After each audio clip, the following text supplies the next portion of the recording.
Hello everyone, this is your boy Sasank and welcome back to my YouTube channel. দেখিলে আমি গৈছিলো সিকিম গ্যাংটক আৰু Nathula pass পৰ্যন্ত আমি কৰি কভাৰ কৰি আহিছিলো তো আহি পেলে আজি গৈ আছো ডিউটি লোকেশনত কাৰণ ডিউটি যাবই লাগিব আৰু এগিৰিন ছুটি আছিল ছুটি তাকি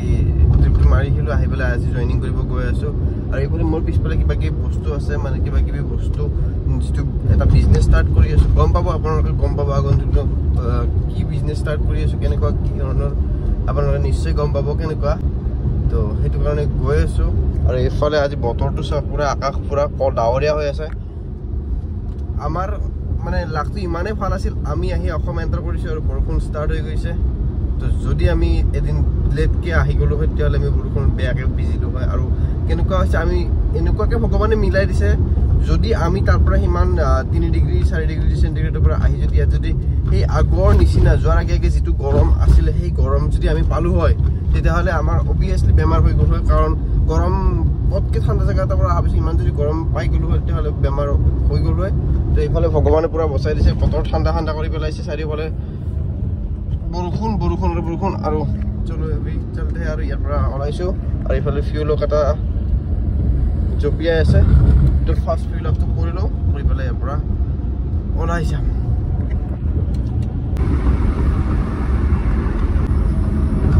আৰু এইফালে আমি আহি পাই গলো টিউ চকত থকা পেট্ৰল পাম্পটো তো ইয়াতে ফিউল আপ কৰিলো আৰামছে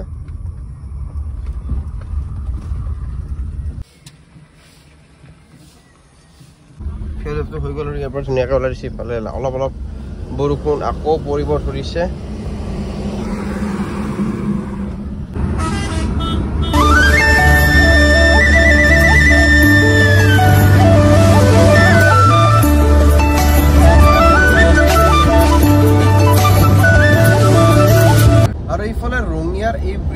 পুৰা কমপ্লিট হৈ যোৱা পিছত একদম কি খতৰনাক লাগিছে আগতে এইফালে গৈছিলো গৈ পেলে বহুত বেছি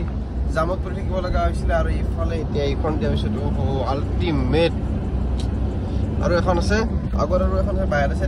চাৰিলিখন এনেকুৱাকৈ কৰিতে গুৱাহাটীৰ পৰা 1 ঘণ্টাত কৰা আহি পাম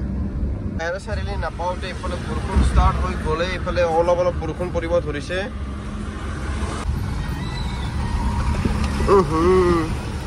অলপ বৰষুণ হ'ব নহয় পুৰা একদম পানী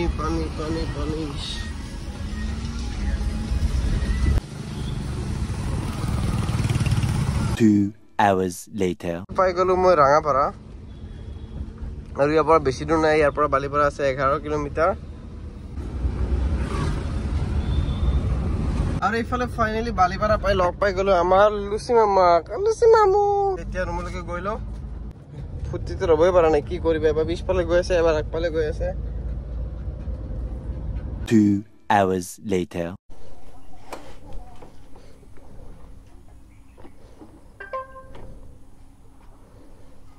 আৰু এইফালে বেগ গিয়াৰ আছে ৰিজাৰ্ভ আৰু এইফালে মোৰ বেগ লৈ নাযাওঁ গাড়ী এটা আছে আমি ইয়াৰ পৰা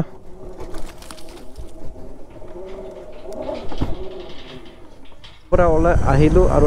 এইফালে আবেলি হৈয়ে গৈছে আৰু বিজনেছৰ যিটো কাম আছিলে সেইটো চলি আছে এইটো অকণমান আগতে চাই আহিছোঁ কিন্তু ব্লগ বনোৱা নহ'ল আৰু ছিকিম ৰাইডত অহাৰ পিছত এটা ব্ৰেক দিলোঁ ব্ৰেকটো দিয়াৰ পিছত বহুত দিন ধৰি গোপ্ৰ লৰাই নাছিলোঁ কাৰণ এডিট কৰোঁতে বহুত দিন লাগি গ'ল উভতি অহাৰ 10 দিন পিছলৈকে ব্লগ দিব ৰাখিছোঁ আৰু এতিয়া গৈ আছোঁ Bhalukpong side Arunachal border side গৈ আছোঁ আৰু আজিৰ ট্ৰিপটোত কিমান কি এক্সপেঞ্চেছ হ'ল গোটেইখিনি আপোনালোকক আপডেটটো জনাম মানে বাইক লৈ গ'লে কিমান কি এক্সপেঞ্চেছ হয় সেইখিনি আপোনালোকক জনাম পাই গ'লোঁ চাৰিদুৱাৰ মেইন যিটো হাইৱে এতিয়া পাইছোঁ মানে ৰাস্তা বেয়া নাপাওঁ এতিয়া আৰামছে গৈ থাকিম আৰু অকণমান আগত আছে আমাৰ যিটো চাব ডিভিজন অফিচ সেইটো আছে তো চলো अभी थोड़ा खींचते हैं 55 और रेंज दिखाई से 67 किलोमीटर तो इमान नाजाओ बरो रही যাব আমার তো মালিক কত ফুৰি আহো অকমান ফুৰি আহো তাই না অকমান দে আহি আছো চাৰিফালে আমাৰ সাব ডিভিজন অফিস আৰু এইফালে আমাৰ চাৰিদুৱাৰৰ সাপ্তাহিক বজাৰ বুধবাৰে হয় আন্ধাৰে হ'ব এতিয়া কিন্তু বজাৰ উঠাৰ নামেই লোৱা নাই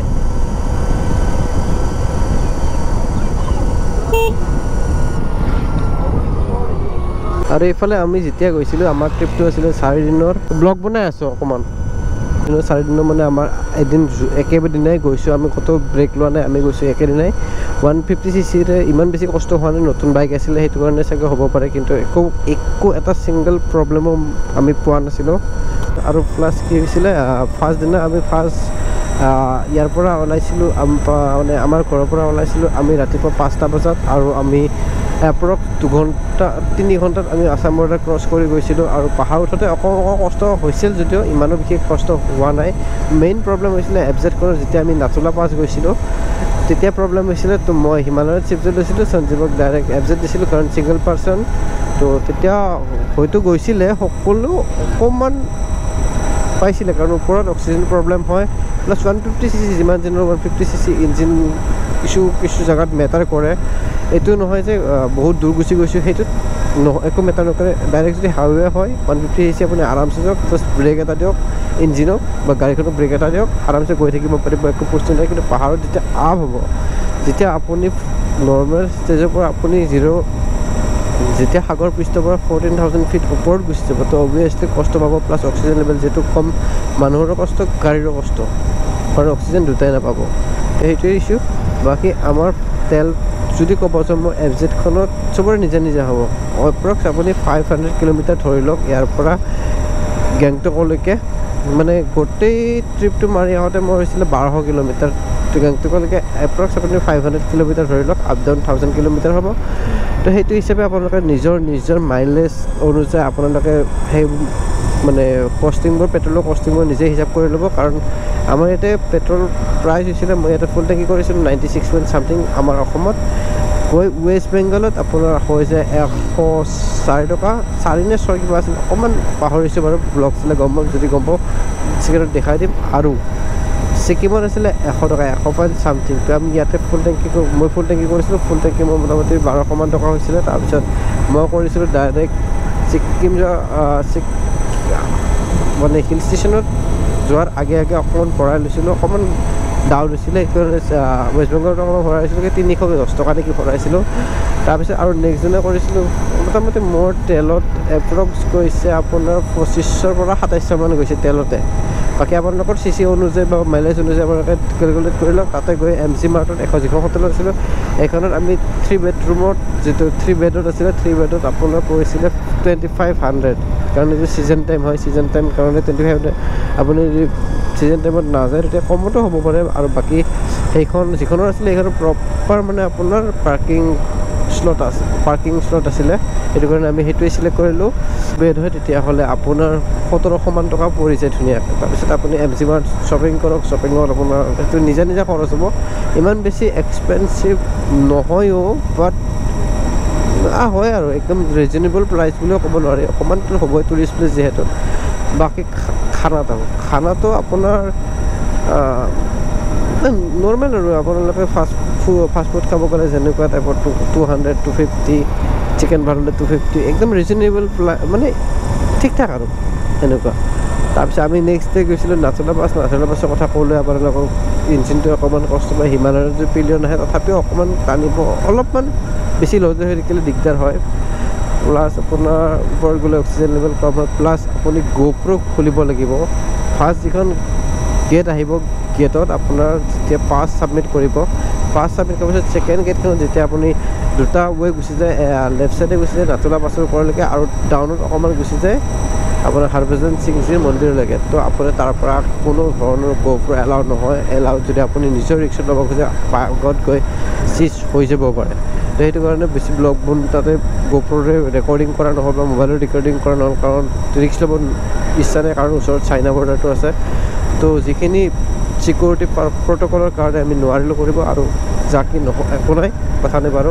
সেইখিনি আছিল অহাৰ দিনা আমি একেদিনাই কভাৰ কৰিছোঁ অহাৰ দিনা অকণমান সোনকাল হৈছে কাৰণ অহা টাইমত আমি ডাউনৱাৰ্ডছ আহিছিলোঁ তো 2 ঘণ্টামান সোনকালে আহি গৈছে ৰাতিপুৱা ওলাইছিলোঁ 9টাত আহি পোৱা টাইমত 9টাই বাজিছে 12 ঘণ্টা অকণমান ৰখি দিছোঁ এনেকুৱা আৰু কথা পাতি আহি থাকোঁতে আমি পাই গ'লোঁ নামেৰি যিটো মোৰ এৰিয়াত পৰে আৰু এতিয়া আমি গৈ আছোঁ 12 মাইল চাইড 12 মাইলত লাষ্ট টাইম যেতিয়া আমি ৱাৰ্ম আপ ৰাইড কৰিছিলোঁ ৰাইডৰ আগে তেতিয়া য'ৰ পৰা ব্লগ ষ্টাৰ্ট কৰিছিলোঁ তালৈকে গৈ আছোঁ মানে ব্লগটো শেষ কৰিবলৈকে মানে যিটো এটা নদীত গৈছিলোঁ নদীতে গৈ আছিলোঁ লাষ্ট টাইম ইয়াষ্টিলৈ গৈছিলোঁ এইবাৰ গৈ আছোঁ আমাৰ এইখন ইথাৰৰ স্কুটি ইলেক্ট্ৰিক তো এইখনৰ পাৰফৰ্মেঞ্চৰ এটা ভিডিঅ' হৈ যাব কেনেকুৱা কি ৰেছপন্সো বহুত ধুনীয়া বাৰু তথাপি গম পাব এইফালে আমি আছোঁ নামেৰি নেশ্যনেল পাৰ্কৰ মাজত তো আমি এতিয়া জলদি গৈ লওঁ আৰু আন্ধাৰ হ'ব আছে তেতিয়ালৈকে আপোনালোকে কেইটামান চিনেমেটিক শ্বট উপভোগ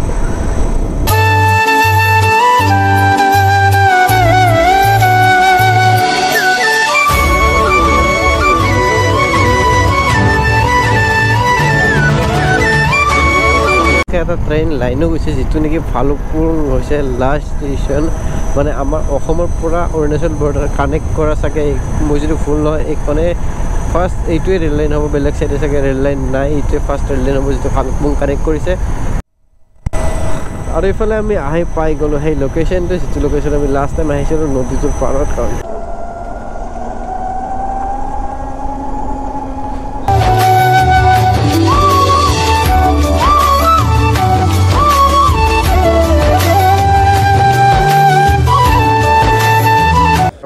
ফগ হৈ গৈছে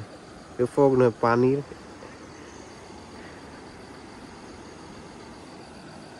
এই পানীৰ পৰা আহিছে এইবোৰ ধুনীয়া এটা ধুনীয়া বতাহ ঠাণ্ডা ঠাণ্ডা এটা সেই আহি আছে কেমেৰাত চাগে অহা নাই পুৰা একদম পানীৰ যিটো এটা সেই আহি আছে ঠাণ্ডা ঠাণ্ডা হাৱা এটা দেখাই আছোঁ মোবাইলতে চাগে আহিব পুৰা ফগ হৈ গৈছে এই ফগ নহয় পানীৰ এই পানীৰ পৰা আহিছে এইবোৰ ধুনীয়া এটা ধুনীয়া বতাহ ঠাণ্ডা ঠাণ্ডা এটা সেই আহি আছে চাৰিওফালে ধোঁৱা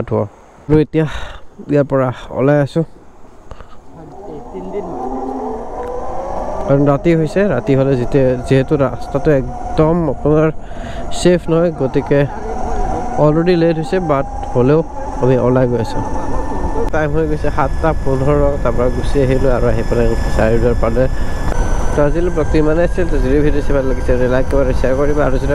আপোনালোকে মোৰ চেনেল নতুনকৈ হৈছে চেনেলটো ছাবস্ক্ৰাইব কৰিব পুনৰ লগ পাব নতুন ভিডিঅ'ত নতুন ঠাইত তেতিয়াহ'লে বাই